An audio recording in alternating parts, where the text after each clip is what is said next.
Okay, so today we're talking about the research concept paper. For those who have been in the class today, the resources for this class are on Moodle.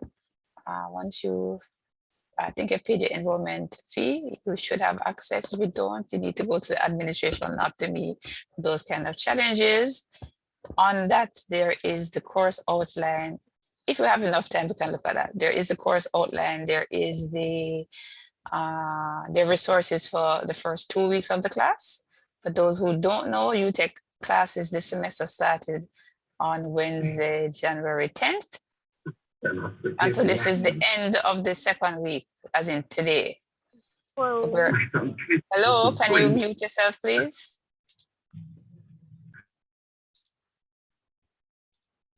Unless you have a specific question, kindly be muted.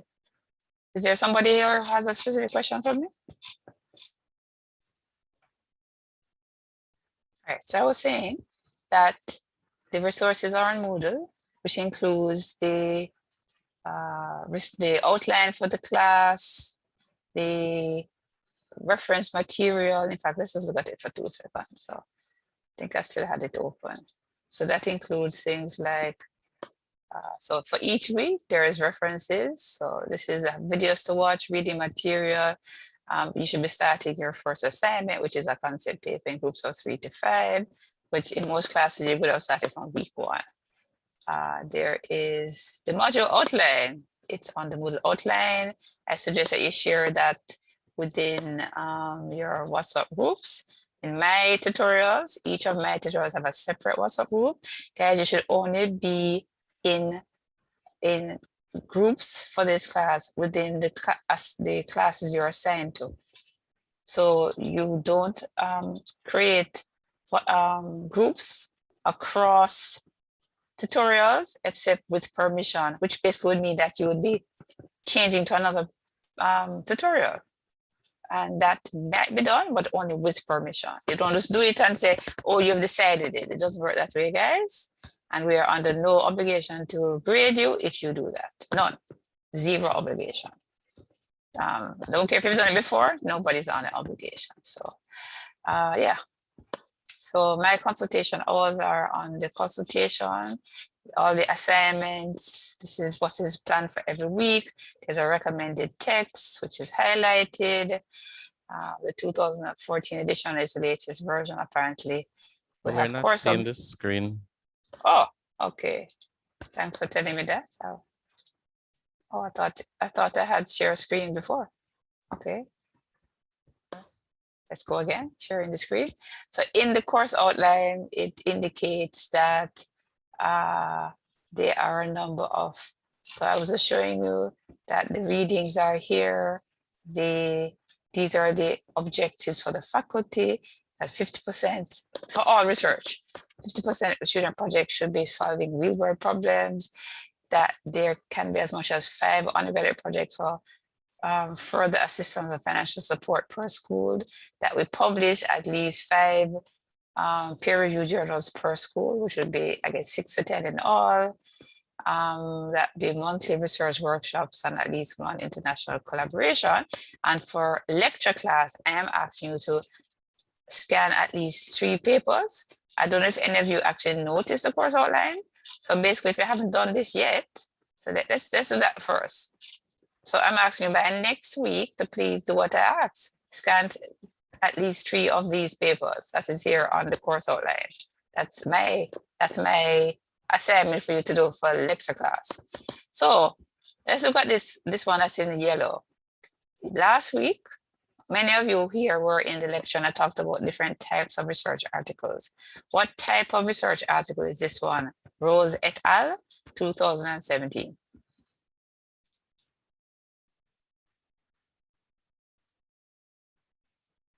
It's a systematic review. And what's a systematic review? That's correct?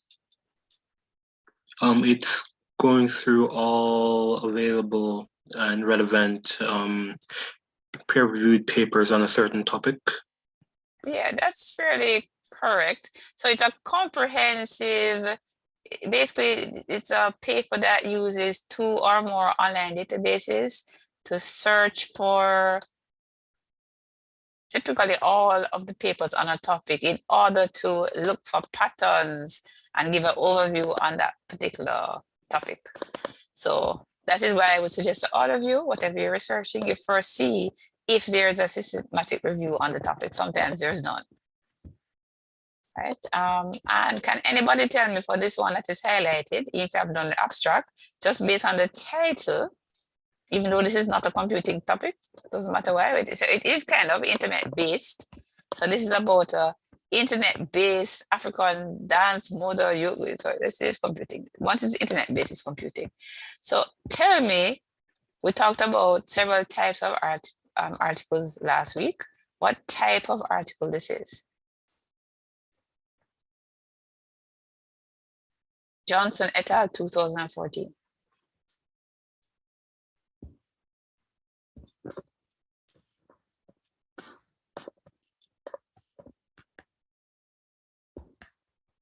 Well, that is your assignment for last week. In the lecture I had last night, because I have 2 lectures each week, nobody, only one person suggested that it was a peer-reviewed journal, and I told them that almost everything here is a peer-reviewed journal. That's not the type of paper. That's just it, okay. If the Journal of Yoga and Physical, it's a journal. Let's see if I have any. Everything I have lectured here seems to be a journal. Let me see if I have anything that is not a journal. Yeah, I think everything here are journals. I don't think I have any conference papers on this list.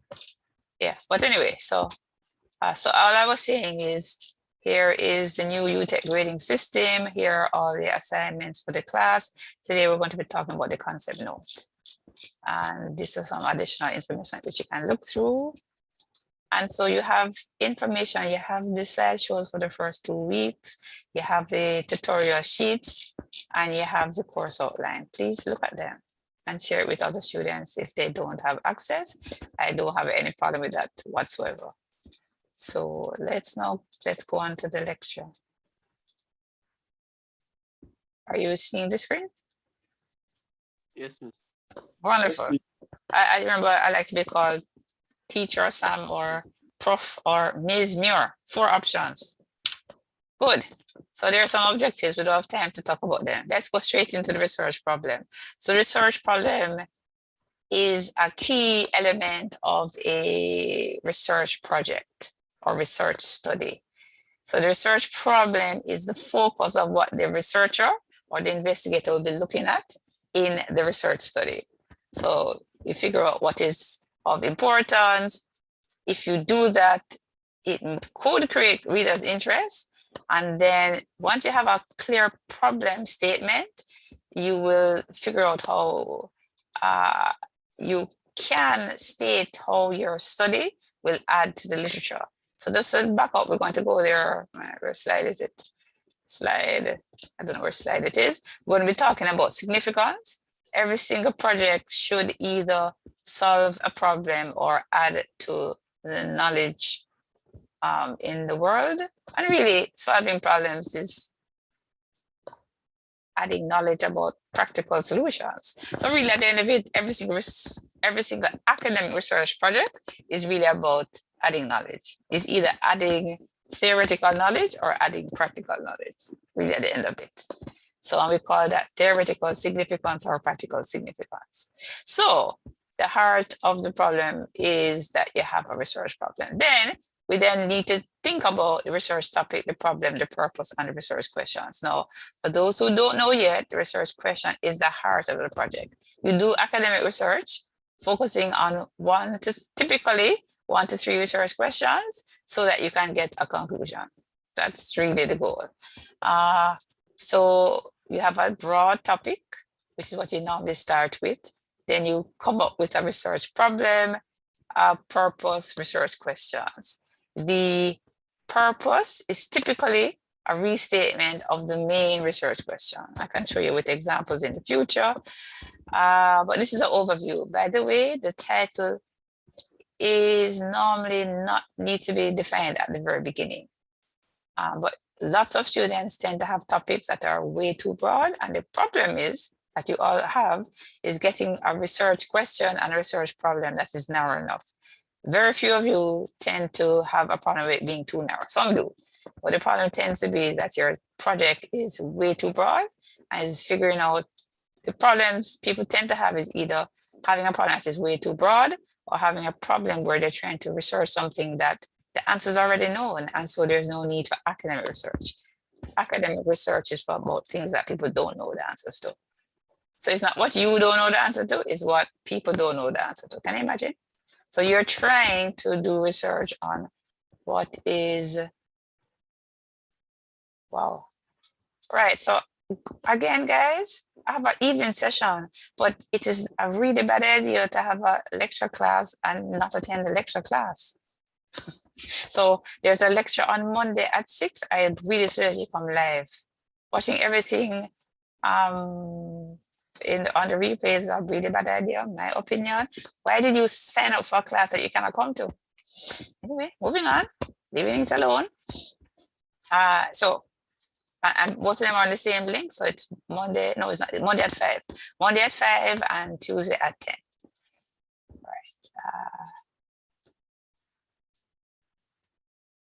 And these people are coming on late when I actually said earlier that this is being streamed live. So you came on, you saw, you had to press, it's live. You sure that's so hilarious, hello? Anyway, so back to the story. When you're looking for your topics, there's so many ways to do it. You might want to brainstorm. You might want to search in the scholarly literature, for example, using Google Scholar. You may want to scan the media, as in the print media, social media, any kind of media to see what are people talking about. Maybe you could research those things. You could sit down and draw what are called relevant trees, like think about the topic you're interested in and then draw other like related ideas to try to think through what would your research be about. Discuss with other smart people or your classmates or your teacher. Keep an ideas notebook until you figure out something. The point is, there's so many ways to generate research ideas. The general idea is to go from topic down to research question. I don't like these examples. I won't use it in class today. We're going to have other examples in a bit, so we'll leave that. When selecting a problem, generally speaking, you want to find a problem of interest or at least something you don't hate because you're going to be looking at it for the whole semester, right? So whether it's an undergraduate project, a master's project, a PhD project, it should be something of interest. You wanted something that is relevant or significant that you think can do something of use. It's even better that is not only significant, that a lot of people are talking about. Because if a lot of people are talking about, you're more likely to be able to publish and have a big impact in that area. So if you can do something where you can either publish something that is going to get a lot of citations, or you can do research in an area that is hot, that can actually have an impact in terms of practical solutions, that can really play well with your career growth. And then obviously, in terms of your undergraduate research project, you want to do something that is feasible. In fact, every project, if you were doing a PhD, the same thing. So those are the 3 things you want to keep in mind and you want to juggle. So for example, you're in a group and you're in a class, you're going to need to join a group. So you may not find that all 3 are met, but you definitely want at the very minimum to have manageable and significant. And as I said, you want something that you don't hate at a minimum, right? I would say what is not here is you might want something that is, you have some skills in. So if you are an animation student, don't take a computer science topic that you know nothing about. As an example, you know, so something interest/skills, all that is important. All right, so generally speaking, to get to what is known as a problem statement, you go from a big, broad topic, you know, like artificial intelligence in business, that might be a topic. And then you come up with a focused research problem, like somebody in my tutorial class yesterday was wanting to look at IoT with business process and re-engineering or something like that. I don't know exactly what the problem was, but that in itself is still not a research problem yet. That's still trying to look for what's the problem. but perhaps there's an opportunity to use IoT to improve business processes. Right, and then you would need to then now look for why it makes sense to do that particular research project. So you look at the literature and practical experience, and then indicate in writing what is missing in the literature and what do people need to know more about in order to solve problems. And then you should be able to express how will your research help one of the following or all of the above. So it's going to be at least one group. Will it help researchers, as in scholars? Will it help professionals? Will it help policymakers? Will it help the people in the study and their communities? Generally speaking, in the significance section that you write, you're going to be talking about that the study is expected to help. It's either is expected or may. You won't say will because you're not a prophet or prophetess. So this is really saying the same thing. The topic flows all the way down to relating it to the audience that you're doing. So I already said something about feasibility. When you think about feasibility, you specifically want to think about, do you, in doing the project, have access to the people and the sites? So do you have the time, resources, and skills to carry out the research? So on the first one, the two types of projects I normally hear about that I know that there's some accessibility problems is some people have ideas of wanting to do research on hackers. And as far as I know, there's almost no hacker in the world who's willing to be interviewed without maybe getting some payment about his or her tricks of the trade. So if you want to access hackers to interview them about their criminal practices, that's going to be tricky. As an example, another one is a fair number of students want to look at some kind of use of IT in banks, and Jamaican banks, unless you work at that bank and they're willing to use that. I even think of a project in UTech at the master's level where somebody was working at, I'm trying to remember it was a bank, but some institution, and they actually used some data that they had access to and did not formally ask permission, because it's supposed to ask permission.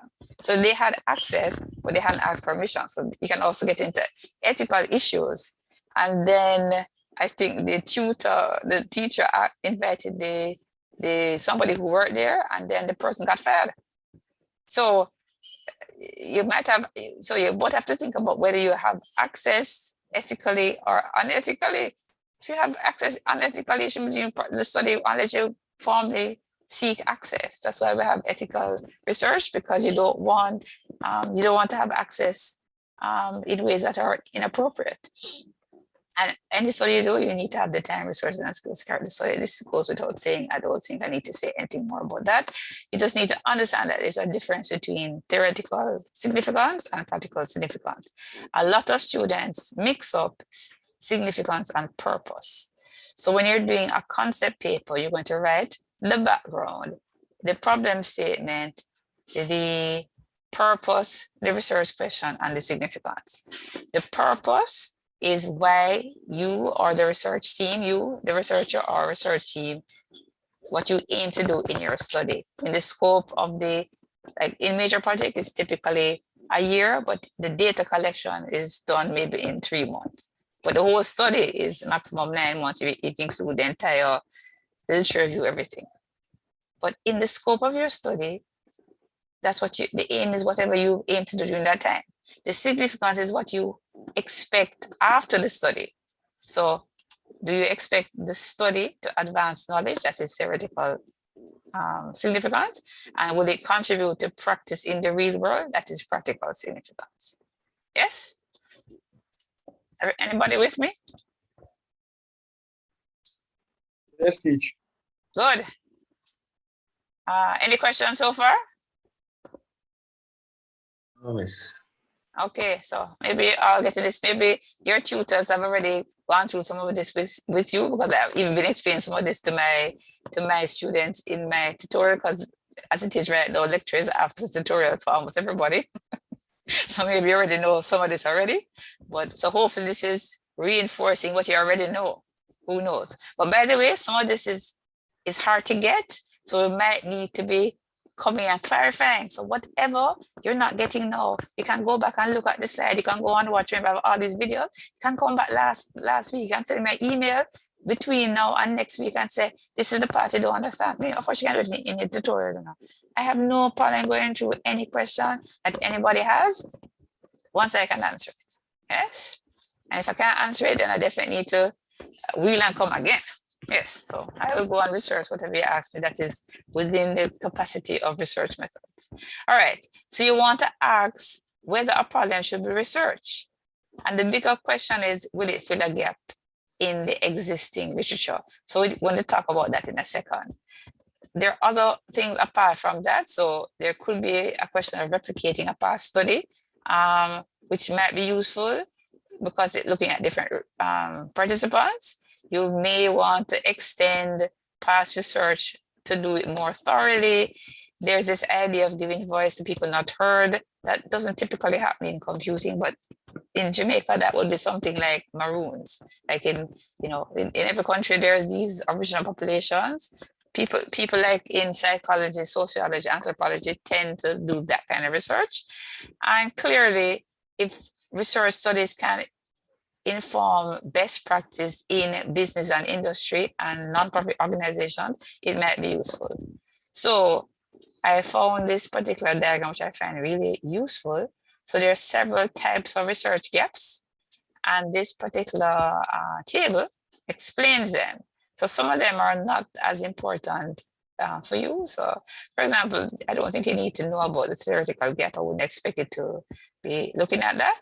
So the population gap here is what would be one of the most likely things that students would be looking at, where there's already research in other populations, but it's under research in a different population. So it could be in developed countries, but not in developing countries. It could be something that is looked at for males, but not for females. So like for health, a lot of research is on males, but not on females, which has led to a lot of problems with healthcare. They don't know like much about, literally, like heart disease wasn't studied much in females. A lot of things were like that. And you won't be surprised to think that, in fact, let's go to age. In computing, when there's application of HCI and other kind of things, they tend to study the young. So even though older people also use computing, there are studies now that is just on the older, but tend to be less. So there actually are studies that you can justify based on age. Right, so you can look at that. But let's go back up to the top. Evidence would be the most obvious one. If it is that there are studies, but they contradict each other, then it may be sensible to do another study. If the research findings do not exist at all, then that's justification for a study. If there are sufficient research, but people don't actually apply that in practice, like I saw that in practice when I worked in computing. Let's not go there. But it was so stark that what was in the textbook wasn't what was done in practice. I remember a fellow coworker, he went from Jamaica to Trinidad in a software development company, and he called me one day, we're just talking about other things anyway, and he said, can you believe that this company actually does the things that we learned in school? I said, like what? He started to tell me, I said, really? Because I'd worked at 2 software development companies at that point, and neither had done what we learned in school. And I actually saw how it was actually hurting the company. And I remember thinking, but I was not in charge.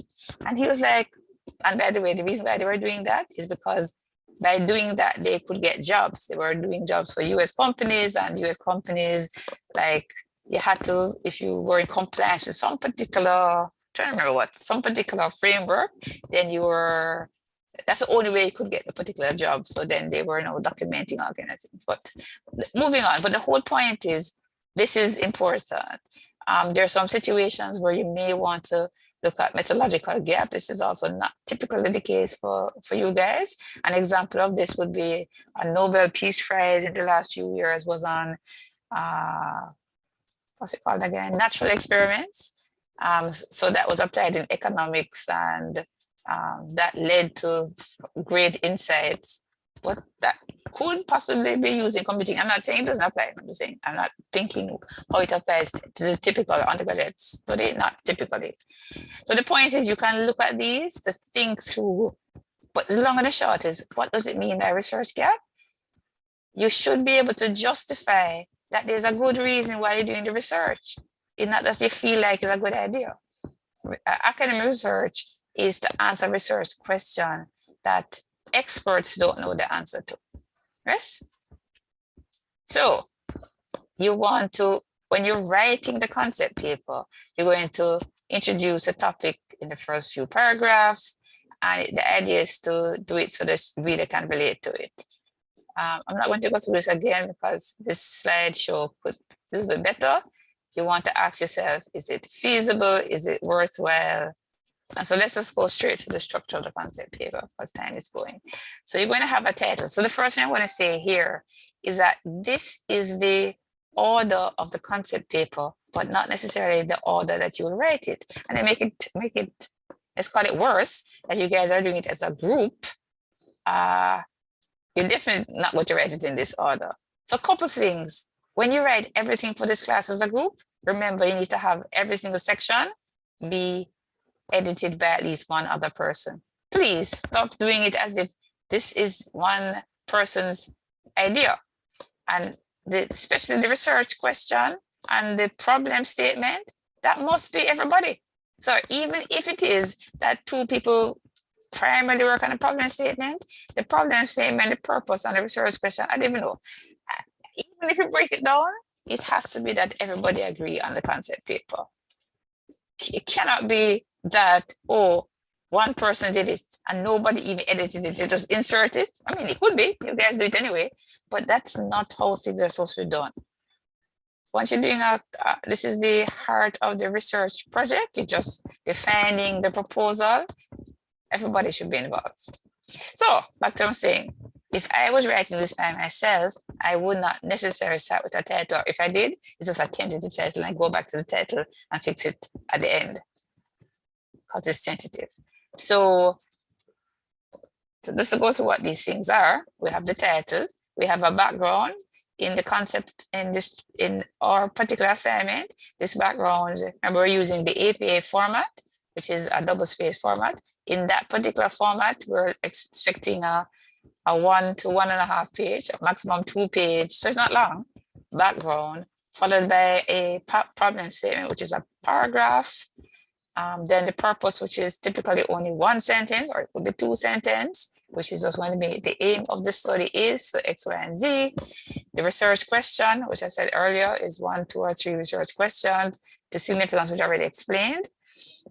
And you also want to talk about the proposed methods, which in this, only proposed methods is more than this, but all you're going to tell us is your research design. Is it qualitative, quantitative, or mixed methods? Is it cross-sectional or longitudinal? We'll talk about those words in the future.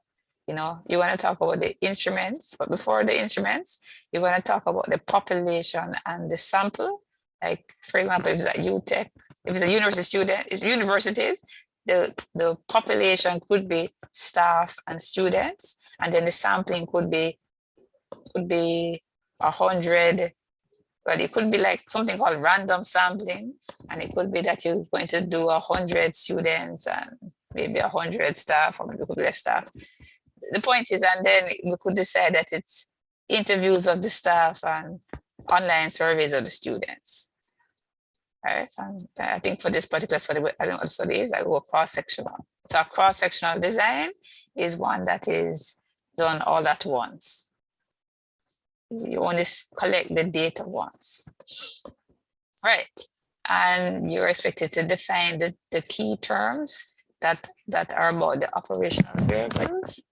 And then you have a reference list that is in APA format, where everything that is cited in your background is in your reference list and vice versa. So some of the things you should be doing in your concept paper is to organize it, to convince your audience, of the reason why this particular paper is valuable. it really is a contract with your client, which in this case is your tutor, and it's an ethical requirement. So when you write it, you want to look at how to, if possible, have a narrative hook for every single first sentence in the study.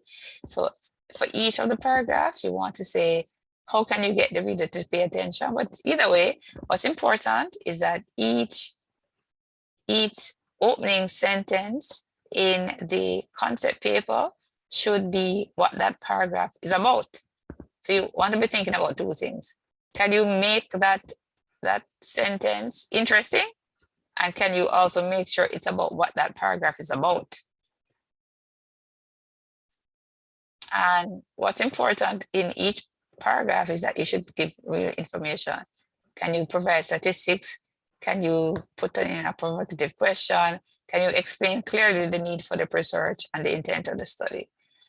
All right. Perhaps I should have had a slide here. I'll just talk it through what I was saying. What I was saying is, I generally suggest, if we go back to this, I generally suggest that the background have 2 or 3 paragraphs, typically 3, and those paragraphs should flow well. And by flowing well, within one paragraph, it should flow, so that each paragraph should have citations, and the paragraph should have a point that's about the whole paragraph. And then the next paragraph should have a point which is about the whole paragraph. And when you read all the paragraphs together, you should get the general gist of what the whole thing is about.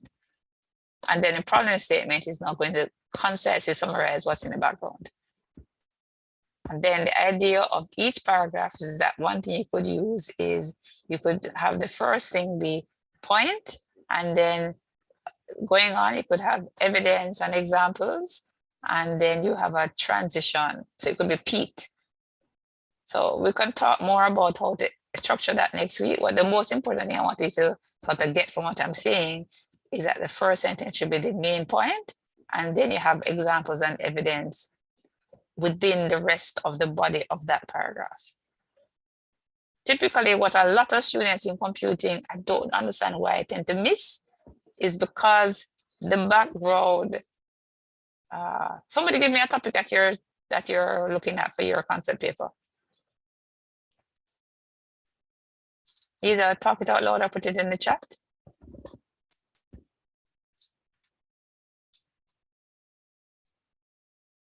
Sorry, 67. Huh? Go ahead. Oh, our topic would be the use of social robots by the elderly to improve their living conditions. Wow, the use of social robots. What are social robots? Like, I don't think on cable you see that for old people that can't climb stairs properly, they have this little chair like thing, and it goes up. So that's like a social robot, yeah. And like, that's what it's called. That's like the general. Hold on, let me go again. The use of social. What am I going to type it? The use of social robots too. Robots by the elderly to improve their living conditions. To improve their living conditions. Yeah, see, somebody else asked social. Yeah, to improve their living conditions. All right. What was I going to with that? To improve their. I'm actually wondering what is the research question there, but let's leave that alone. So research. I thought you asked for the research statement. No, man, that's not a research statement. That's just a title. Oh yeah. That's a title. That's a title. Hold on. So what I was going to say is, well, this certainly sounds intriguing to me. I'm wondering where would we go with this? But certainly, I can see. So what I'm going to say now, the thing is, do you know that some people with that project would actually now write at length about the problems that elderly people have with being ambulatory, meaning that means being walking around, sorry to be fancy. So they could write at length, or you could look it up, look up and see the literature and say that elderly people have problems with falls and with walking, upright, and whatever. They could write on and on about that. And there might be a sentence to say that there has been there's been an increase in the use of social robots to assist the elderly. And that might be it. And they don't write like whether people have been saying that it could be useful, or tell us how prevalent it is, or tell us whether there's been research that actually shows that it's actually helpful. So what I tend to see with a lot of students is that write on and on about the problem that they're trying to solve, meaning here's the problem. The elderly need to get around in their home without falling down. Yes? Yes? But a lot of students, somehow, for whatever reason, write very limited amounts about the computing elements. And if they even write about the computing elements, they are very short on it. So they don't tell us, is this thing, is it that people are only saying it's promising, or is it that it's prevalent?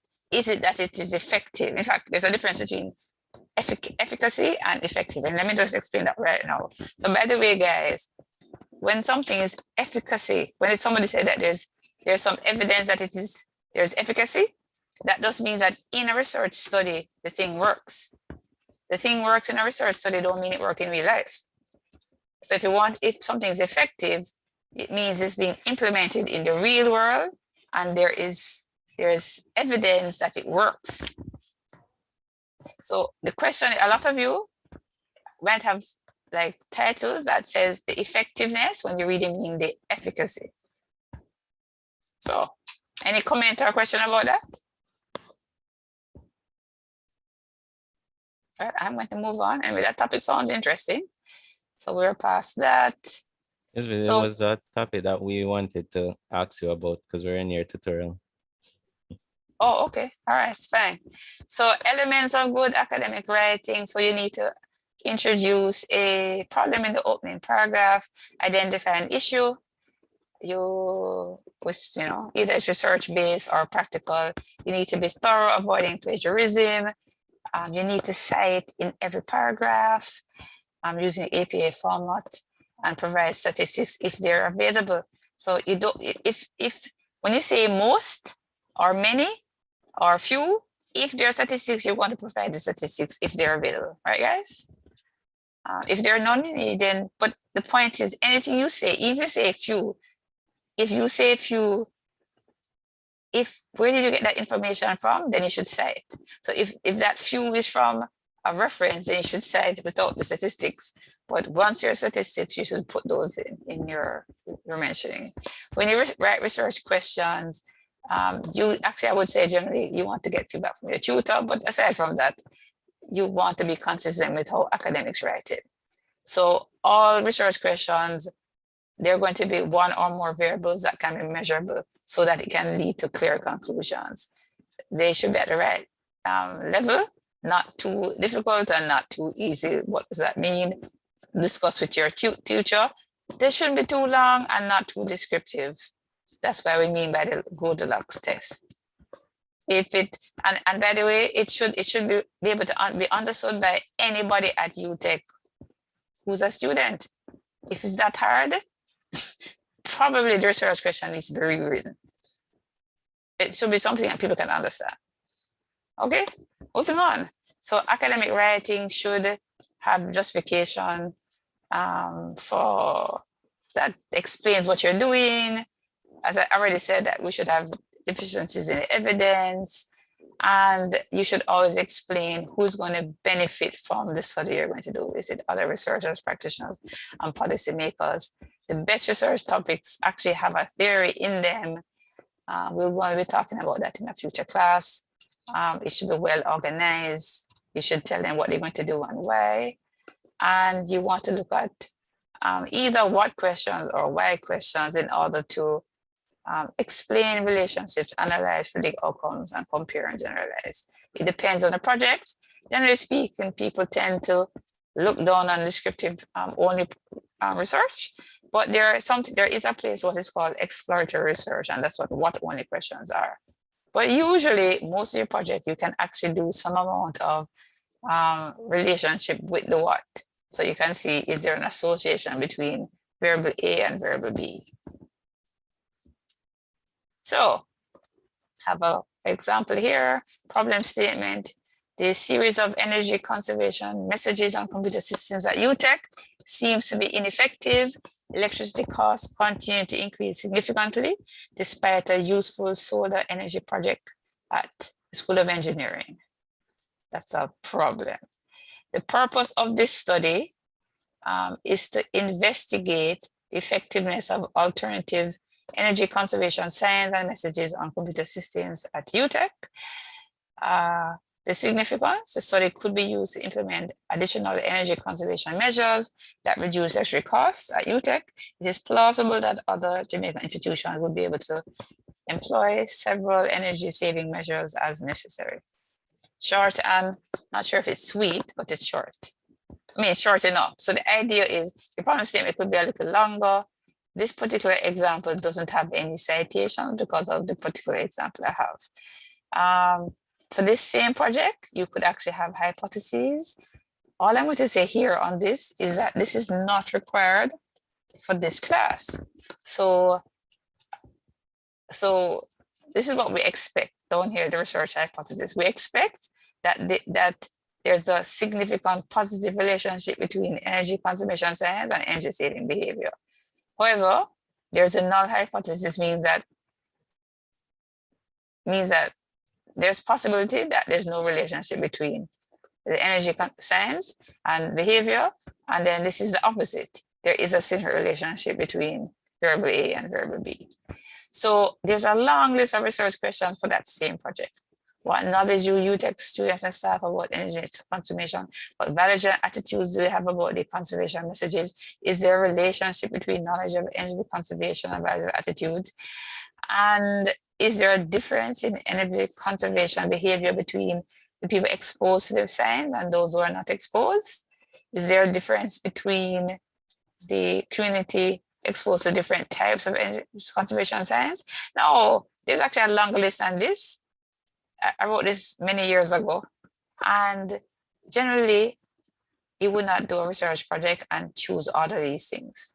And in fact, if I was going to do this kind of project now, I would change what I would do, because there's actually other research on this that would try to inform what we would do, but you would choose among the research questions. So along this project, since electricity bill of UTech is not separated by building or faculty, the researchers will not be able to conduct an experimental cluster research design. Moreover, the participant responses to online surveys may be biased based on their attitudes towards an institution and or the research team. I'm delimiting it. Delimit means that I'm restricting the project to a particular location or yeah, usually it's location. It's however you're going to limit the project. So I'm doing it only at main campus at UTech, and then I actually have to write out the definition of the key terms. And generally speaking, if, for example, say energy conservation behavior, that would need to be defined because that needs to be measured. So if this is going to be my research question, energy conservation behavior would need to be defined and operationalized. And the other variable here is persons exposed and not exposed, which that is easy to measure. It's just a Boolean variable. So this, the other variable here for this research question is exposure, yes or no. So that one is not hard to measure. So yeah, all right. So this is, we have basically said this before, so I want to leave it alone. Said this already. So we said this already. So basically you should narrow the topic.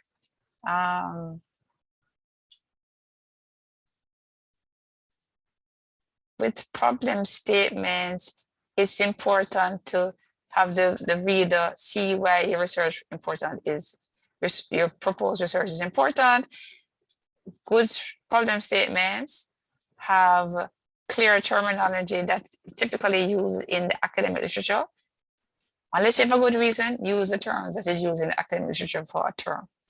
So for example, Yeah, what am I can't even think of an example right now. But there's lots of things that there's a lot of things that they're synonyms, and you should always use the words that are used in academic literature to be in line with what is accepted in the field. Yeah, I'll leave it at that. Another very important thing to where possible, unless you have a good reason to be against the mindset of the field, you want to kind of go along with the field, unless you're going to explain why you're disagreeing, which you could, but as an undergraduate, that it will be challenging. Not saying it's not impossible. And you want to look at the seminal works, as in the ones that have been cited a lot in the field, as part of what you're doing in your problem statement. So the problem statement is going to say what you're researching. It should be in a few well-written grammatical sentences, and it identifies the variables of interest and the relationship between the variables. And if there are participants, which participants will be involved. So I have another example here. Programming achievement among Jamaican students. The problem statement, the study investigates the effects of a constructivist approach to teaching programming on the performance of first-year university students in Jamaica. Question, is there a difference in the academic performance of first-year Jamaica university students who are taught using a constructivist approach and those who are not? And what we want to know right now is, can anybody tell me, let's back up here. You may know the terms already, independent variable and dependent variable. Independent variable is the one that affects the other variable, or one or more other variables, and the dependent variable is the one that is being affected. So in this particular project, which one is the independent variable? They will all speak at once.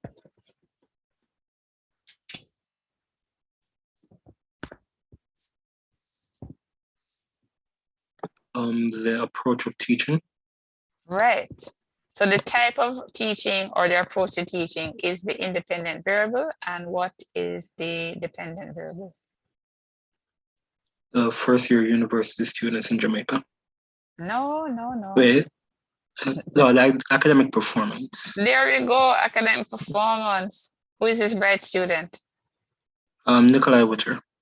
Well, Mr. Witter, very good, but no, not first year.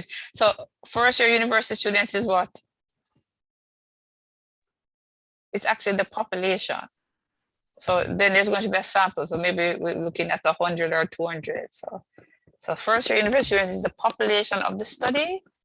And we have two variables in the study based on what we see here in the problem statement, right? Everybody following that? In this particular study, what we don't know yet, is there a difference? If they're in an experimental study, the independent variable is being manipulated. In a study that is not experimental, there's no manipulation of variables at all. Generally speaking, experimental research is considered the gold standard for understanding relationship between variables. So if you want to understand relationships, you want to do experimental research, but that is dependent on A, feasibility, B, ethics, and yeah, that would be it. And in fact, two different feasibility, money and time, because at the end of it, and ethics, because there actually are some experimental research that because of ethical problems, it just doesn't make sense to do, to see what works. So we already talked about that. So in addition to what we just said, we need to figure out how to operationalize it. So for these two things, let's just go with academic performance. How would you suggest that we operationalize that? As in, how would you measure it? Don't want to speak at once? We can use the grades of the students. Exactly. So like what is here is we have here that the student could have a teacher-made programming test. So we need to decide whether it's going to be like maybe the final year exam or all the grades all along. So we have to decide if it's going to be only one test, many tests. We need to decide all of that as part of the definition. And since our other one was very simple, it was just a type, that is just, it's just really the type. We don't need to, it's clearly there's no other operational definition there. We will know which students are being exposed to the constructivist teaching and which ones are being exposed to the traditional teaching. Yes. And so I'm not going to focus, well, first we're actually out of class time. I started 10 minutes late. But so if you're doing a hypothesis, what you're doing is testing, what you're doing in the research is doing deduction to see if the hypothesis is true. And when you test that, you are not setting out to prove anything. You're setting out to look for evidence or support or doesn't support it. So last week I asked, and I ask again, is there any one research study that is going to lead to proof if it doesn't have a hypothesis? So let's say we have a research study and it has 2 research questions. Will you be able to prove something at the end? Do all speak at once?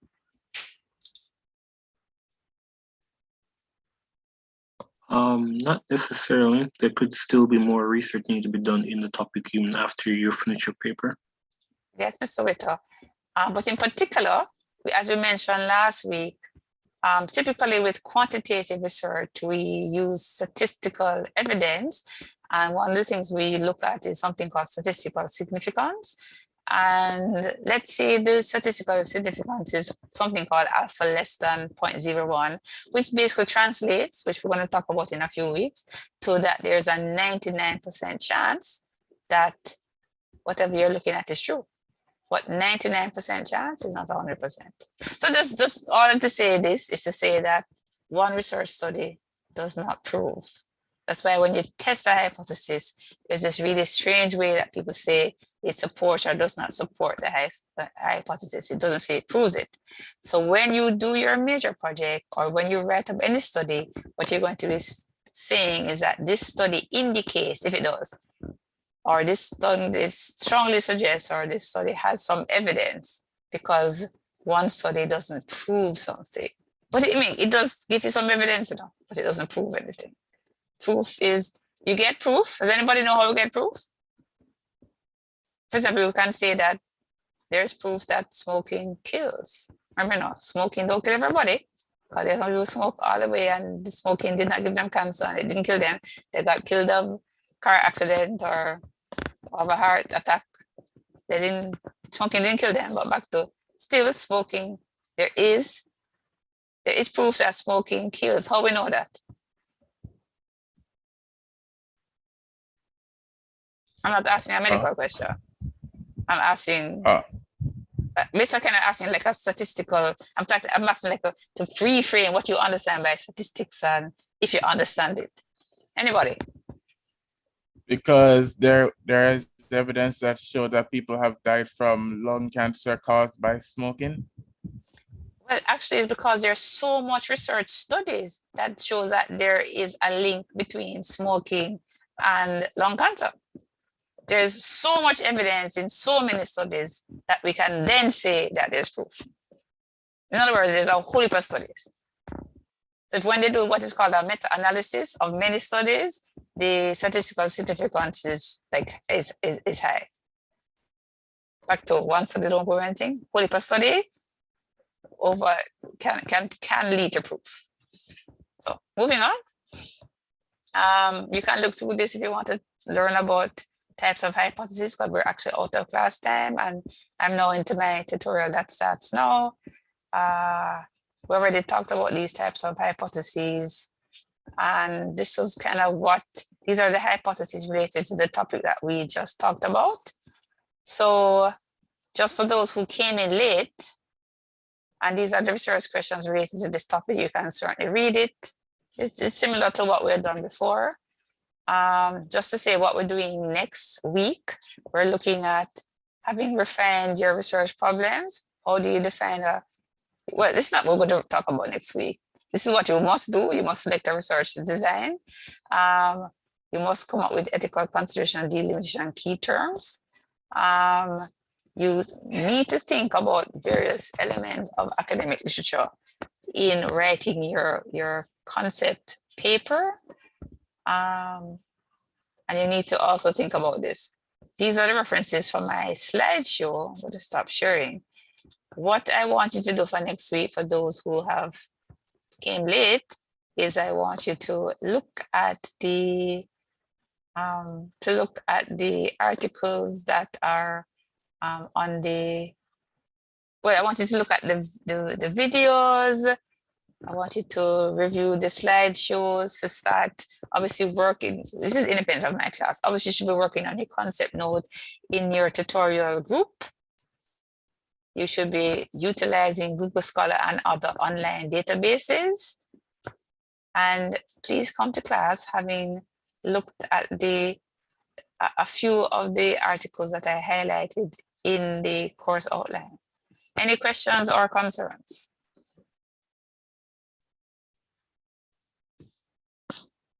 I was going to give you a pitch for something called a trio talk, but I'm going to do it next week because we're out of time. Teach? Yes. Natasha? For your consultation this afternoon, you just click the link or you make an appointment with you? Well, make an appointment. I don't have so much people coming. So I don't know how that's going to work, but yeah, just send me an email. I sent you an email last night, Teach. Oh, you sent me an email. Okay, I've gotten several emails. I don't know if it's so much groups, but look as if it's 2 or 3 groups. But yeah, you just yeah, you can click the link. If anything, is just wait intern or something. But I think I'll remember 3 o'clock. Any other question, guys? I'm going to stop.